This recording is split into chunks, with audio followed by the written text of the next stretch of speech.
G'day, welcome to episode 6 of Solar and Battery Training. Today we're going to look at battery chemistries and understand their applications. Let's get into it.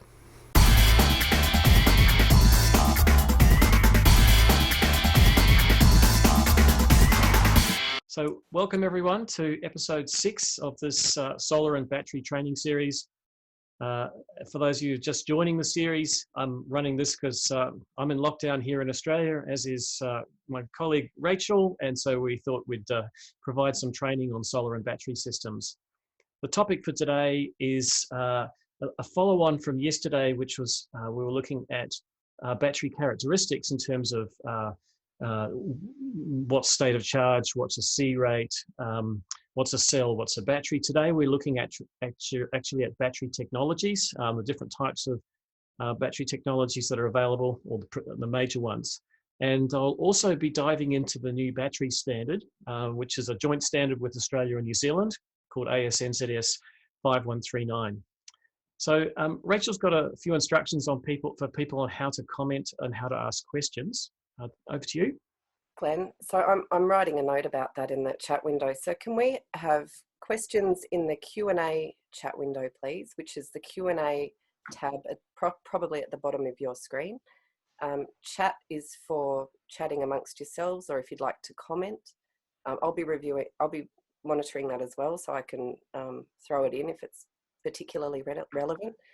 And then all webinars in this series have been posted on Glenn's YouTube channel, which is Smart Energy Lab. And that's also the place to ask more in-depth questions if it's not quite covered here, or if you want more detailed information, you can ask Glenn the nastiest questions you can think of and post them in the comments of his webinar videos, and he will be able to answer them if you do that. So this is where I run a lot of training. Many of my former students I see are actually attending this webinar series, so you're probably familiar with the location. This is an off-grid community. There's about 70 people live here. There's 30 homes. Currently we're all in lockdown, so we're in our own little homes waving to each other through the windows. This is a off-grid community. We've been off-grid since 1974 when the community was started. I joined it about 20 years ago. My background's in solar and batteries, of course. I've lived off-grid most of my adult life, and I've started a training facility here called the Smart Energy Lab. It's also a field testing site where I test products and get to know them really, so I can train people on them more effectively.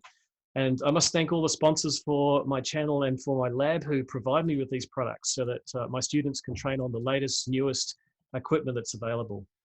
So let's just dive into it. And talking about battery technologies. Now, yesterday I got a lot of questions, people saying, can you use a battery for this? Can you use a battery for that? What about the temperature of the battery?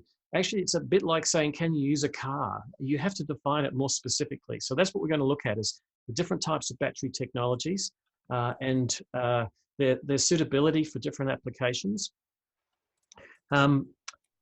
In this picture, for instance, this is actually quite an old picture now, probably about 4 or 5 years old. We're looking at a battery system from a company called Cadmium. Sorry, they're no longer in existence. And these batteries are aqueous ion technology, which is basically a hybrid ion. It's a salty water solution with carbon and nickel plates, I think. I actually haven't disassembled one to look inside. They are very unusual technology. So we're seeing a lot of this new tech coming out right now. When I'm an old-time installer, it used to be one choice. It was lead acid or lead acid. Maybe it went flooded lead acid or sealed lead acid. But these days, there's so many choices. And knowing which ones best suit the application and its limitations is kind of what we're going to focus on today. I will throw to Rachel from time to time just to see if there's any questions that she wants me to answer, and she's filtering them for me in the Q&A window. So feel free to plug those questions. I did spot one there. Throw to me now, please. Okay, Rachel. You've got Jonathan Peary asked if those Aquians are still going well, but Jonathan, those Aquians are doing very well sitting out the back of my shed, leaning against a tree. Doing nothing. Yeah, so unfortunately, some new technologies look very promising, and they don't turn out to be quite so good. So this company went bankrupt. I'm not sure the reasons behind it, but the products had quite a high failure rate from my experience. So let's say it was early tech. It looked promising. It had some niche applications like telecommunication sites and areas with high temperatures and no active cooling. But yeah, the first iterations of them didn't quite make it. I don't think it's a slur on the company or the technology. It's just a bit early tech, really. So I believe that aqueous ion are being made again by another company. So we may see them come back, fixing the problems that they had in their first generations. So let's look at the range of technology I've thrown up on the screen here. Now, this is not an exhaustive list. I just wanted to give you a bit of an overview of what's on the market and a quick summary of some of those in terms of what their suitability might be. So we've got lead acid, of course. We've had it for a long time. Lead acid actually is about 150-year-old technology. It's been around for a very, very long time. And it was really, its birth was out of necessity. Back in the 1800s, trains in Great Britain used to drive the lights inside the train by generators on the wheel. So basically a DC generator. So as the train moved, it generated electricity and the lights would come on. The problem was when they stopped was when they needed lighting. And so all the lights would go off when the train would stop. So that's one of the first applications of lead acid batteries that I know about. The technology is very mature. We understand its characteristics and limitations very well. On the plus side too, lead acid is the most recycled product on the planet. Something like 99% by weight is recycled. So you might go, oh, lead's toxic, that's not good. Acid's dangerous. Well, actually, the lead is encapsulated in a container. And so we don't have to worry about the lead escaping.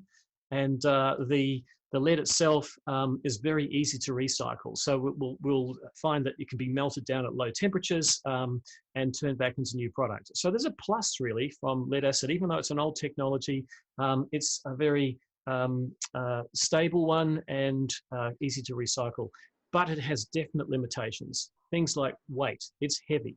The acid is corrosive. It's relatively dilute sulfuric acid, around about 12 to 14% by volume.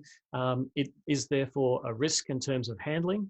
It does emit gas if they're non-sealed cells, so they emit hydrogen and oxygen when they're charging, and that's an explosive mixture, so you need to control ventilation. So they can't just be put anywhere.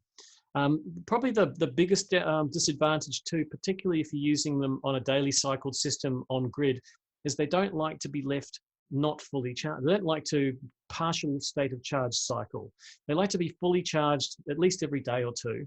And so if you've got a system that, you know, bad weather, it discharges, next day's bad weather, it doesn't charge again, you're really going to deplete those batteries of their capacity and cause sulfation and other negative effects.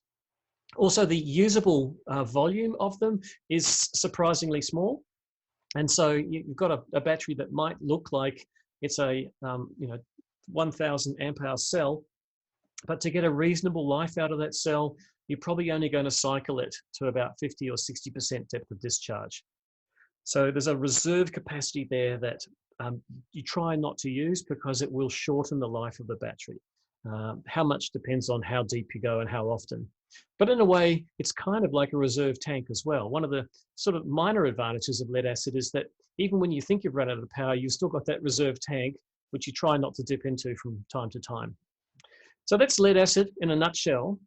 It's still around. It still has a strong niche market. There is a lot of manufacturing of it around the world, but it is being improved upon. So we're seeing the lead carbon phenomena. Now, lead carbon is really a lead acid battery with a carbon coating on the cathode, which improves the operating characteristic of that battery. It helps to prevent sulfation. It means it can be partially state of charge cycled a bit longer, a bit more often than you would a normal lead acid battery. They're sealed batteries, so there's no explosive gases being released under normal operation, but you still need to have proper ventilation requirements for them. The lead carbon batteries, some of them even have advanced battery management systems, and I'll throw up a picture of those in a second. So lead carbon is kind of taking lead to the next level. It still has some of the same disadvantages in terms of usable capacity, but we've taken away many of those problems with cycling. Okay, so you should be able to see, there we go, that list. Lithium ion, beware that the term lithium ion is an umbrella term. It's not one type of chemistry, it's a group of chemistries, depending on what the anode and cathodes are made from. And so we'll see chemistries like lithium ferrophosphate, nickel, manganese, cobalt, nickel, cobalt, aluminium, lithium titanate, oxide, and others. And I'll talk a bit about others in another slide.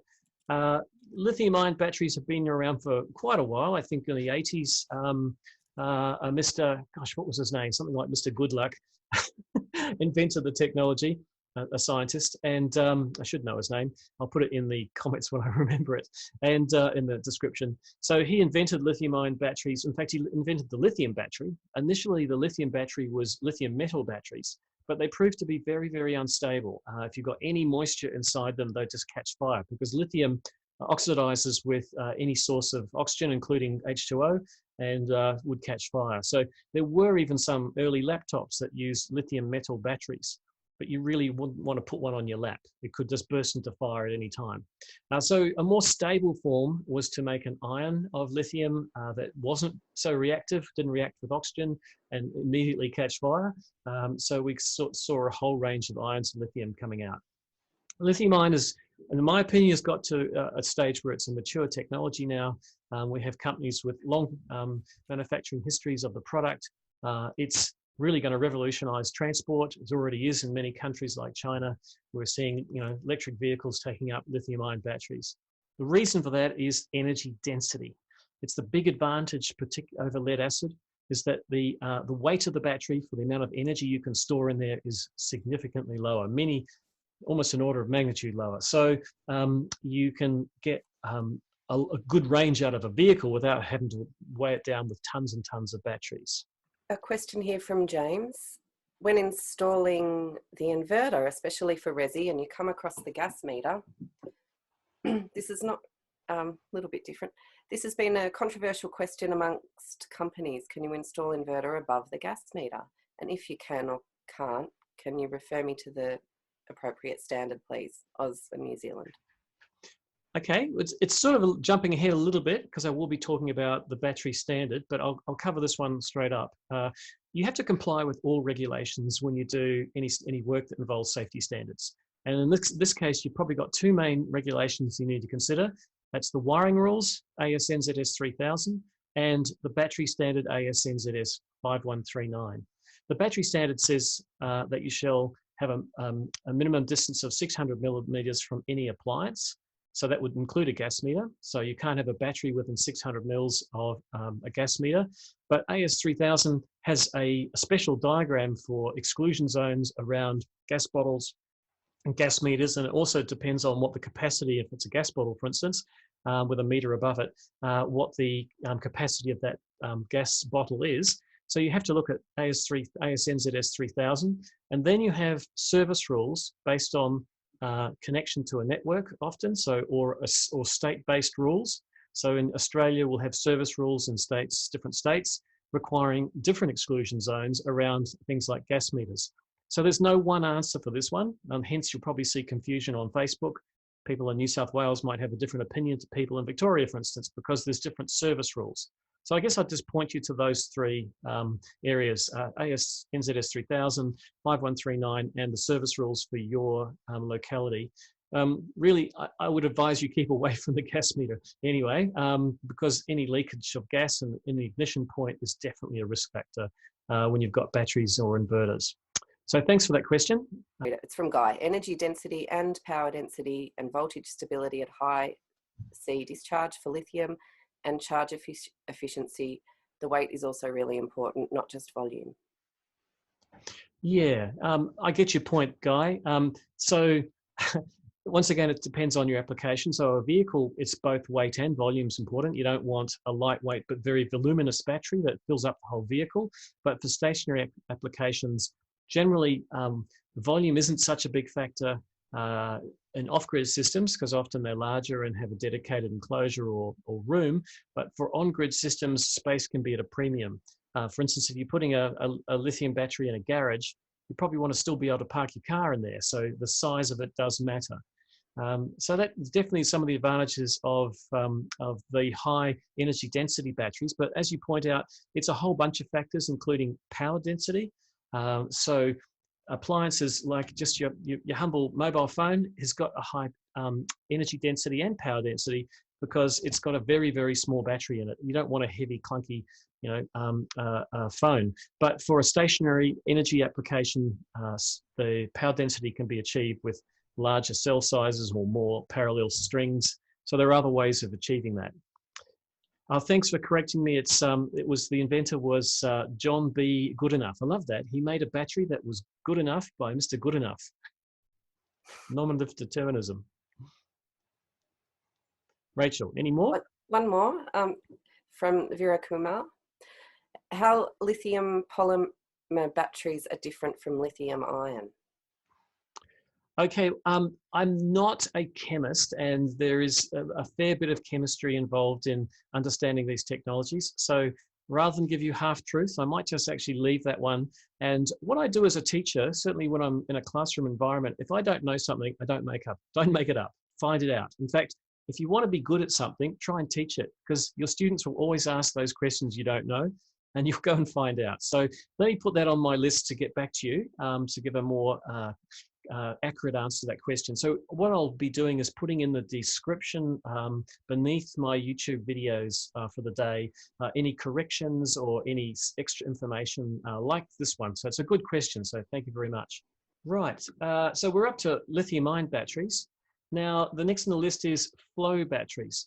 There are many types of flow batteries. The terminology flow means that there is a circulating fluid that is pumped around over surfaces or plates, and the plates can be charged or discharged as a battery.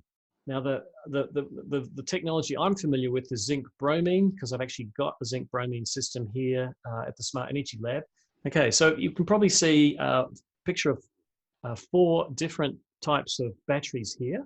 Now, what you're looking at is on the left-hand side, there's a flow battery from a company called Redflow. Now, Redflow is an Australian-based company.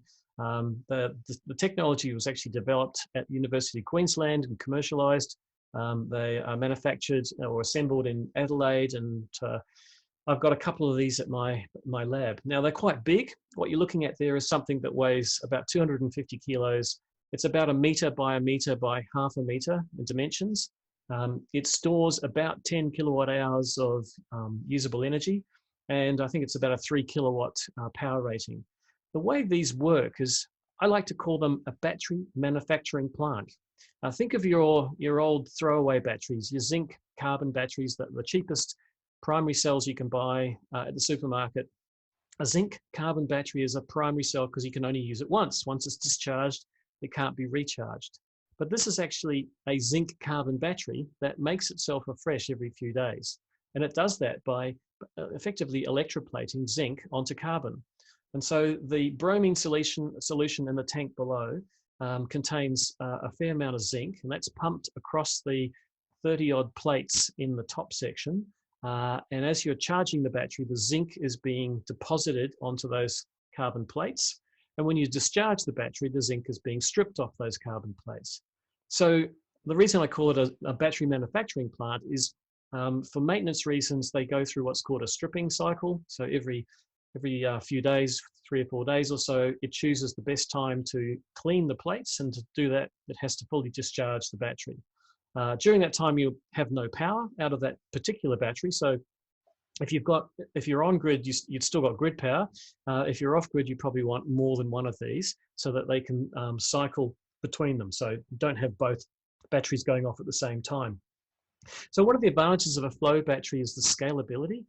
These can be paralleled ad infinitum, really, to build a very big system. So I've seen containerized versions of these with 30, 40 battery modules in a container. They in terms of a safety perspective, people are worried about fire when you talk about batteries.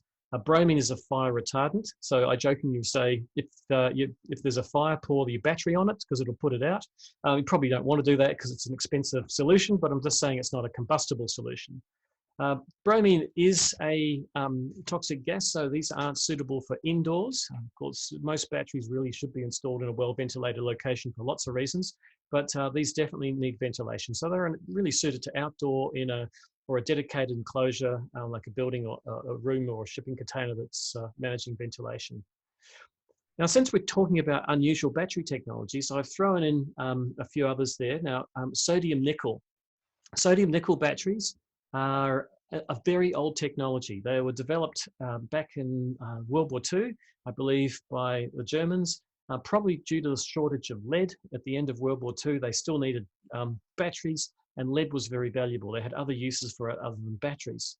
So they developed a leadless battery using basically table salt and a nickel electrode. And so these there's a cutaway version of one there. You can see all the cells inside it. To make salt into an electrolyte, you've got to melt it. And to get it to melt, somewhere around 260 degrees Celsius. So there's heating elements inside there, which heats up the cell block until the salt melts. And now you've got an electrolyte, therefore you've got a battery, you can charge and discharge it. That particular one, I have the unit at my lab, care of Grid Edge. Thank you for providing one to me. It's a approximately 9.6 kilowatt hour storage battery. It weighs about 100 kilos. It's got a very high current capability, over 150 amps of discharge current. It will peak higher than that, and it can be paralleled into a larger system. These are nominal 48 volt batteries. Now, I threw in a couple of those lead carbon batteries too, so you could see what I meant when I said lead carbon. Lead carbon comes in different iterations. We've got your basically your simple lead carbon, the Narada one there in the middle. It's effectively a lead acid battery with a modified coating on the cathode, whereas on the right hand side is the Australian developed Occult Ultra battery. It's a lead carbon battery as well, but with a lot of smarts. In fact, you can see the BMS on board, that little circuit board there. There's a balancing circuit. So what Occult have done is take lead acid to the next level and provided a way of paralleling a lot of strings of batteries together without the usual problems of parallel strings, which is imbalance. And so now we can have lead acid batteries that can be paralleled, and a BMS will manage all that differentiation of voltages and balance the cells for, in this case, the monoblocks. So, Rachel, I think questions are pouring in. Fabio asks, what is the red flow voltage and which inverter can you use with it? Thank you, Fabio. So red flow, it's a nominal 48 volt battery. In terms of which inverters it works with, it's got a very unusual characteristic where it will go to 0 volts during a stripping cycle, and not many inverters can cope with that. That means they tend to shut down and don't turn back on again. But Victron seems to be the standout winner here. Victron, their inverters will charge the battery if there's any source available. So a generator or a grid source will cause that battery to charge again. So my understanding at the moment, Redflow really are promoting Victron as the solution when using an inverter with their batteries. Okay, and the other comments are really just about little technicalities with the screen sharing. We are seeing your slide, but not in full screen view. It's in like an editing window. Yeah, sorry, people. I've actually got an insane number of screens here at the moment. So there we go, and trying to manage them all. And plus a drawing pad in front of me. So I do have some technical issues that are still yet to fully solve, but if you can cope with not seeing all of the slide at the moment. By the way, when I upload them to YouTube, I do a bit of post editing and enlarge them to hide the perimeters. So yeah, thanks for pointing that out. We're up to flow batteries. Hybrid ion, we actually started off with that, which is, I gave for an example, the Aqueon battery as a type of hybrid ion. And then we've got kind of neo batteries. Now, when I say neo batteries, a battery typically is a chemical energy storage device, but really the term battery is used in marketing to mean other things. And there are products on the market that are using what's known as a supercapacitor. a supercapacitor is a charge storage device. It doesn't have a chemical storage. It actually has a large surface area that stores electrical charge on it. Supercapacitors haven't really been used for energy storage other than a very, very small amounts of energy for short periods of time, like in electronics equipment for backing up memory, etc. But Kilowatt Labs from Kuwait produced a large supercapacitor unit, which I had here at the lab for a while. I don't have one here anymore. I got an awful lot of questions about, is it really a supercapacitor? We don't believe you, etc. I never found out because I wasn't allowed to open the package. So I don't know, but I'm throwing them in there because there are other companies who are working on trying to make supercapacitor battery storage systems. The big plus with a supercapacitor is it's almost an infinite life. You know, we're talking millions, if not tens of millions of cycles in a capacitor. So insane amount of storage. Now, no one needs a million cycles. I mean, if Tutankhamun had a supercapacitor, it would still be working now. They've got probably niche applications in terms of cycle life, but safety is a big one. There's no chemical materials in there that are hazardous, but they tend to be, in the case of the one I've played with, quite small. It was only 3.5 kilowatt hours, and it was pretty heavy. It weighed like nearly 80, 90 kilos. So they're not very energy dense either. But there are some products that are kind of aiming at that supercapacitor market, which are actually lithium. And I've got one here. Let's have a look. Where are we? I'm just going to jump out of my presentation to show you. Stuff turns up at my lab all the time. It's kind of exciting. I hear a truck rumbling out the back, and I run outside and someone sent me some new product. This is a what's called the UCB, or ultra capacitor battery. Now, to be fair, this actually contains lithium titanate cells, so they're not true supercapacitors, but they have a capacitor-like performance in terms of the number of cycles that you can get out of them. This particular battery, if I scroll down a little bit there, has a BMS built into every battery module. And so these are a self-managed battery. That means you don't need any communication from an external source to manage these batteries. They've got their own BMS, which can be chained between multiple battery modules. They come in a range of 2 volt to 48 volt, I think, in the one case. They just rearrange the parallel and seriesing of the cells. They've got extremely high current output. So lithium titanate, one of its kind of secret weapons is it's got a very, very high C rate. We're talking 10C plus capabilities and discharge. Also very, very safe. Now I'm going to switch back to, I've got one here in my hand. I love it when people give me the actual product. So that is a lithium titanate cell. Now it's a 40 amp hour, 2.2 volt cell. It's pretty heavy. I suppose it's about 1.5, 2 kilos. So energy density is not as good as other forms of lithium. Why don't we use lithium titanate? Well, historically, they were very expensive. I believe Toshiba was one of the main manufacturers of them, and they still had an application, but were very expensive. We're now seeing lithium titanate come down tremendously in price. The big plus in terms of safety with these is even when this is fully charged, I can cut it in half with a saw. It doesn't explode, it doesn't burn. It's full of graphene. It can be recycled quite easily. It's got a tremendous current output. If I short circuit these two terminals, I'll get about 1,600 amps for a burst. I'm not going to do that, hence I put some tape on them.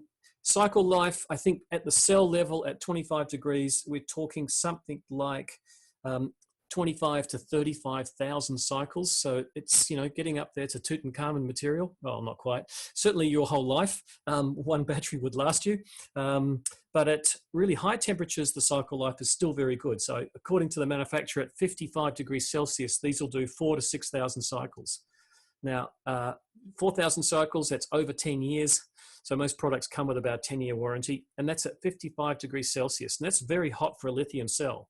So I'm interested in these. I've got a couple of products here at the Smart Energy Lab that are using these cells at the moment. And so I'm kind of learning by playing around with them. So that's not an ultra capacitor per se, but it has a capacitor-like characteristic in terms of its ability to charge rapidly and discharge rapidly. People love talking about the supercapacitor. That's all it's about so far. Oh, hang on. Oh, there's something different. Yes. Okay, so Peter Green asks about the supercap. He thought the WA Electric Vehicle Society had established to their satisfaction that the unit was a lithium titanate unit, which has excellent properties but is not a supercap. Yeah, I'll leave that to them. Okay. Like I said, I wasn't allowed to disassemble the so-called supercapacitor, so I don't know what was in the box. I just know it did what I needed to do. One of the interesting things I did do with the Kilowatt Labs supercapacitor, whatever it is, was to parallel it on lead-acid batteries. Now, why would you do this? I had a 48 volt, 500 amp hour lead-acid battery pack that was a little bit undersized for my application, and it was cycling a lot, like many times a day. And that's not great for lead acid. So what I did was I paralleled the supercap onto it. I made sure that the maximum voltage of the system was suitable for the lead acid battery.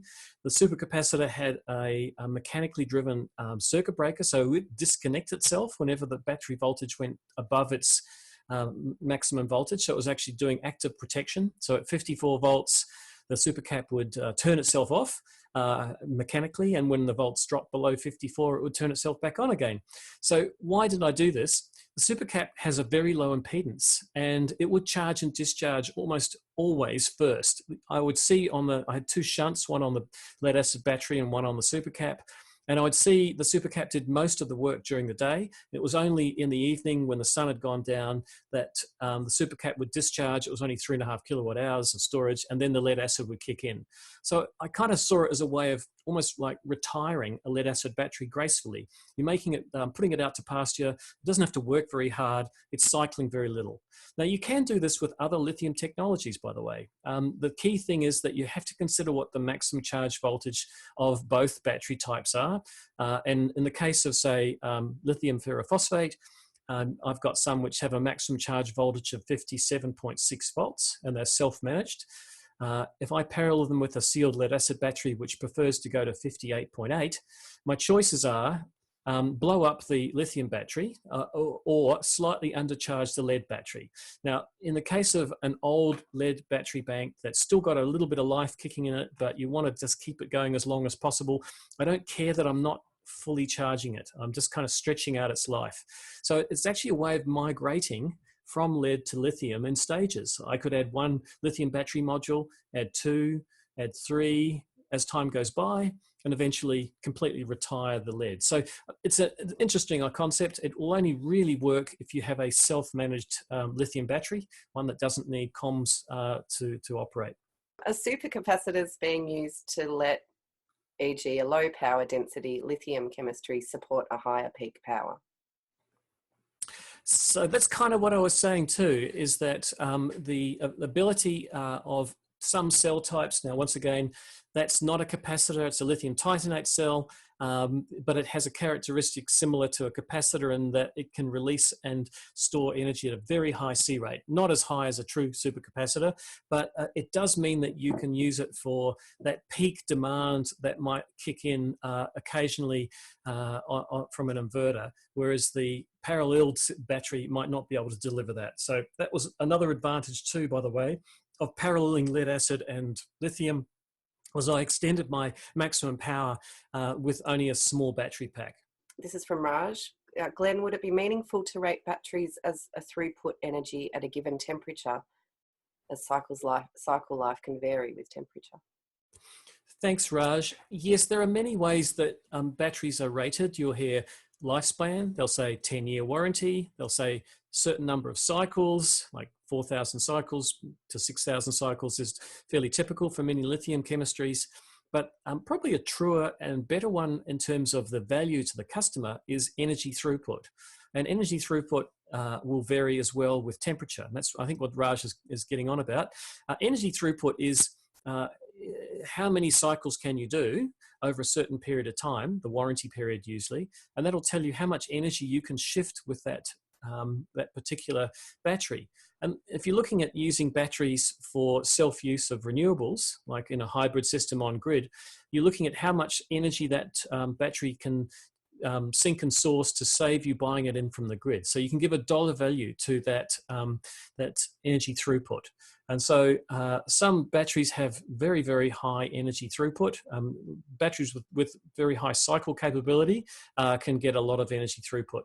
But the challenge is, can you actually cycle them that many times within the warranty period? Yeah, what Dean from EcoWorld asks, what are the different lithium titanate oxide brands you have at the lab? So the only one I've got in terms of cells is this bare Yinlong cell. I believe these may well be in some of the products I have. I'm not allowed to sort of pull them apart and find out. The built product that you just saw was from Avio, a company here in Melbourne. And the other one I've got is from Zenergy, and so it's called the Aeon battery. I haven't got a picture to show you. Maybe I'll dig one out for the next presentation. It's one of the most unusual looking batteries I have here. Jokingly, they refer to it, I'm told, in the factory as the Toblerone. Imagine a 1.6 meter long black Toblerone sitting on your desk. So they use lithium titanate cells. So that's Zenergy from Melbourne. From Ian Moxon. Can these supercapacitors operate in parallel at 24 volts to retire lead acid for an off-grid system? Okay, yep. Ian, my good friend. Yep. So I imagine this is a self-interest question, like you're looking at how to deal with your aging lead acid battery system that I visited recently. Yes, you can parallel, like I mentioned, the supercapacitor or even a self-managed lithium battery. But in your particular case, you have flooded lead acid batteries. And so a flooded lead acid battery has quite a high absorption voltage compared to what most 48 volt type lithiums have. So you would be really having to wind back your charge controller to a much lower peak, something around probably the 54 mark, 57.6 volt mark for a nominal 48 volt battery. So you might find that your flooded lead acid batteries don't gas properly and they won't last much longer. So you're probably going to have a struggle to add a parallel lithium system to it. If you paralleled, this is related, lead acid and lithium, how would you tell when the lead acid was eventually dead? Okay, so as a lead acid battery ages, this dead is a kind of variable term. End of life is probably a better one. I mean, the ultimate dead in a lead acid battery is there is a discontinuity within the cell, a post breaks, and it's got 0 volts and no current. So it is definitely dead. Often they will crack as well. The posts will grow over age. It's almost like there is a strange creature inside your cell pushing the lead out of it. And you'll see it starting to swell over its lifetime. The posts start to get up to a centimeter longer, and eventually the cell cracks. And if it's a flooded battery, it just leaks all its electrolyte out, or one of the posts break.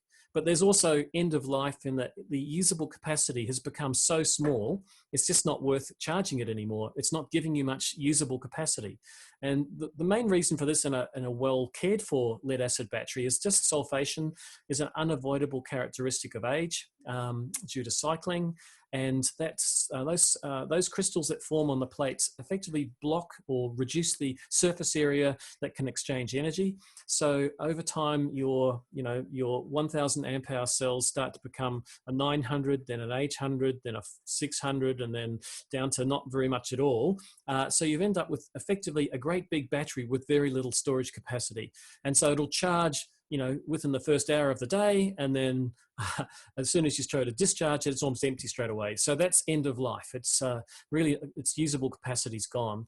Many manufacturers rate this too. They'll say end of life is, and they'll give a percentage figure. A typical one for many battery types is around the 60 to 80% residue capacity is end of life. Beyond that, it's considered not to be useful. One more from Dennis Eckhoff. What do you know about a UK inventor, Trevor Jackson, who has invented a new battery technology using aluminium and oxygen with extremely high energy storage? Okay, I get these questions a lot after every science program's been on television, by the way, that's come up with some new solar invention, battery invention, and it may well be the next big thing. But I'm not in that space. I'm in the world where I have to have products that that meet safety standards and test standards and can be installed in people's homes and businesses. So I don't actually pay a lot of attention to those, other than I cross my fingers and hope they happen, because they do sound very exciting. I know that semiconductor batteries have been, made, which don't use electrolyte, which are extremely safe. We'll see what happens with those. But apart from just watching it from afar, I don't know if there's any practical use for them yet. So it's not all over yet for batteries. We haven't come to the end of the battery technology line. You could even say we're at the booming period of range of choices right now. Now, I just want to go back to my presentation. The questions have been great, thanks, but we'll never get anything, any of my content covered. So I'll just go back to that now and finish off on the battery technologies.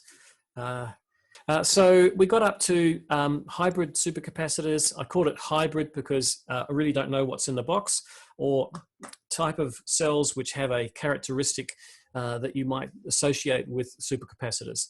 And there are, of course, true supercapacitor batteries out there, but I haven't had any ones to play with yet. Nickel cadmium, don't do it. Really, don't do it. Nickel cadmium is a technology that should never have happened. They still are around. I believe Priuses still have nickel cadmium, or did until very recently, I think, in their battery packs. The reason I say don't do it is I've kind of seen the result of the promises from the manufacturers and the results. The promises were that even though cadmium is a toxic material, when they first started developing nickel cadmium batteries 30 years ago, they said, don't worry, we'll have product stewardship programs set up to recycle safely that cadmium. And particularly your wet cell nickel cadmiums, which are large, often used in UPS systems, large batteries, there's a lot of cadmium in one of those. And cadmium is a serious environmental toxin. What happened over that next 30 years? Nothing. Very, very few places ever bothered going down the recycling path because there was no money in it. To my knowledge, there's only a place in France that currently recycles wet cell nickel cadmium. So you're going to ship your cells to France. The end of life cost, therefore, will be greater than the purchase price of the battery. So you've kind of got the same problem that a nuclear power station has. It's the end of life that's really expensive, and no one wants to talk about it. But they did work. Nickel cadmium batteries work fine. Wet cells particularly, they don't suffer from dendrite growth like your dry cell versions used in power tools, which aren't very common anymore. But they have some strange characteristics in terms of charging them. Quite a low cell voltage, only 1.2 volts per cell. And it's, not many charge controllers can deal with their large voltage range for going to get the full capacity out of them. So they really were better suited to UPS systems. I also have a kind of complaint of the product stewardship of these products, is that often they're gifted to off-gridders. So some company might be decommissioning its UPS data center, its UPS system and its data center, and so they gift their perfectly good, in inverted commas, nickel cadmium batteries to some off-gridders who need some batteries. And quite a lot of those have ended up here at my community, and people had them lying around the back of their houses because they stopped working. And there's no way of recycling them in Australia. So that's just handing on the toxic waste problem to someone else. Moving on to the last one, molten salt. I'd actually already talked about that one. I showed you a picture of a molten salt battery. This is the one in the center top, the sodium nickel battery. I think I told you the story that they were developed back in 1945. They were commercialized, I think, in South Africa, known as the Zebra battery, now made by a company in Switzerland called Thiam, and distributed in Australia. I guess if you try to look for what the niche for certain types of chemistries are, I'd say this is high on safety. There's no explosive gases that come out of these. It's a very stable technology. When you turn them off, they're a block of salt. So if you're allowed to transport a block of salt anywhere, you can transport these batteries. And so they've been used, I believe, in South Africa, particularly in the mining industry underground. And their weight is sometimes a virtue for things like buses. So they've been used in buses to give them a low center of gravity. Guy, who's been quite vocal today, agreed 100% on NICAD. Every bank I have come across is fourth hand and looking for the next sucker to take them until someone does the wrong thing and dumps them in a hole. And Raj, it has another point to make about cell temperature. He's noticed the cell temp reach up to 39 degrees with lithium ferrous phosphate batteries when discharging under maximum load. So 39 degrees discharging under maximum load, proving a point that the 25-degree Celsius is not always constant, hence the rated cycle life is never achieved. Raj, I know you're really more of an expert on this than me, so thanks for that. Yes, indeed, when you discharge a battery, its internal resistance will cause it to heat up. And so, yeah, you might think that you've got a battery operating at 25 degrees Celsius, but the internal resistance will raise that temperature and therefore its cycle life will diminish because of higher temperatures. So I just wanted to move on to my last slide in this comparison series. I don't know if we'll even get time to get on to standards today. We might have to push that on to tomorrow. Really, this series has been quite amazing to deliver. I'm amazed how many people turn up and also how many questions I get. So apologies sometimes being a little bit behind the eight ball in terms of what I said I'd deliver each day and what I actually deliver each day. But it's only just a day away. So if you come back, you'll get to see it the next day. So here we go. Hopefully you can see one slide again. Yep, here we go. So this is a comparison table. Now I've got to credit the source of this is batteryuniversity.com. Batteryuniversity.com is not a university in a normal sense. It's a company who makes product, but they have an awesome website full of information. So they're really generous in the amount of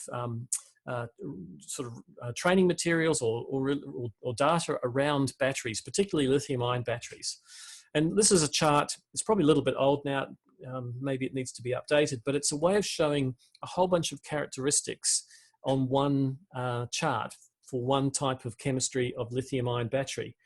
And so there's 6 axes on each of those battery types, and they show outwards is more of, and so more of energy, specific energy, or more of performance, or more of safety is out from the center. And it's a way of looking at what's a use case for different batteries. For instance, lithium nickel cobalt aluminium and lithium nickel cobalt manganese cobalt, or NMC for short, both have very high specific energy. So those are the cells that you'll commonly find in things like laptop computers, mobile phones, tablets, and some hybrid batteries as well, because they're very compact. So there are some batteries on the market that are using those chemistries. So very high specific energy, but also high specific power. That means the weight to power ratio is very, very good. Now they rate in this particular chart, and it is really just whoever produces the chart, their opinion, I suppose, but they put the safety as quite low for NCA and NMC. Now I'd like to make the point that safety at a cell level is different from safety at a product level. Now, if you were to say, is petrol safe? You'd probably go, no, it's not. It can explode very easily with ignition. But you put it into a vehicle, you have a sealed cap on it, and you have means of filling and emptying that safely, like going to a service station. It's now a safe product. Now, that's what we've seen happen with some of these very high performance batteries, which can be a little bit unstable. Thermal runaway is an issue, but they have a lot of protection around them, both physical protection and also the management of that battery is maintaining its safety. And on top of that, we've got our new battery standard, AS/NZS 5139, that is aimed at making batteries as safe as possible based on the installation methodology as well. I'm not going to go through all of them, but if we jump down to the last one, lithium ion phosphate. Lithium ion phosphate, it's got a low specific energy. That means it's bigger and heavier for the amount of energy it stores. Its specific power is pretty good, and safety very high. Now that's mainly because it has to get to quite a high temperature to go to thermal runaway. So it's a bit more tolerant of the accuracy of management of the voltage and charge current. So, and lifespan is very good as well. So lithium ferrophosphate has been a pretty dominant, I'd say at the moment on the hybrid market. NMC and LFP are the main players in that field. Though, as I pointed out, lithium titanate's the new kid on the block at the moment. We'll see how that goes. It's not very energy dense, it's heavy, but safety's a big plus. So that's just a little overview of lithium-ion batteries and some of their characteristics. I like this one. My wife's 2004 Prius has lithium batteries, had to finally replace them 6 months ago after 195,000 Ks. Well done. Yeah, wow. It's all right. Can I just add to that, that the application of batteries in a vehicle often means they're retired before the batteries are really, at true end of life. And so it's not a bad thing. The manufacturer knows that you want range and they don't want to warrant a battery that its range becomes pretty poor as the battery ages, but it means there's an opportunity for a second life for that energy storage product.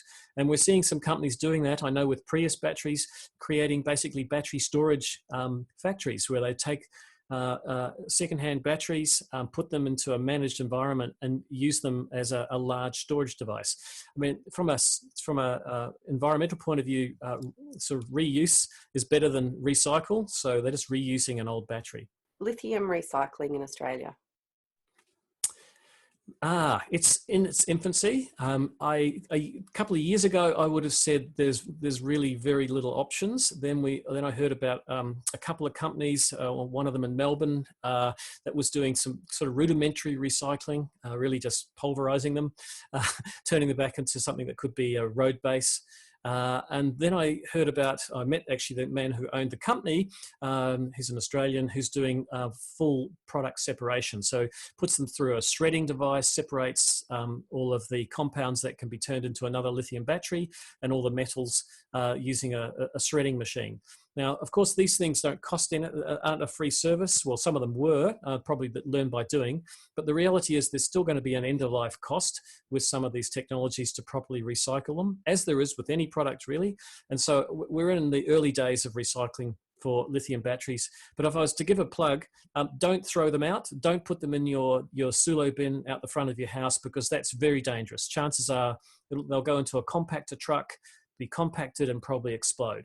So, proper responsible end-of-life management is important. Many manufacturers actually state, return to us or contact us for end-of-life. What's the C rating of the LG Chem Resu nominal battery, 48 volts, nominal, as it's not evident on the tech spec sheet?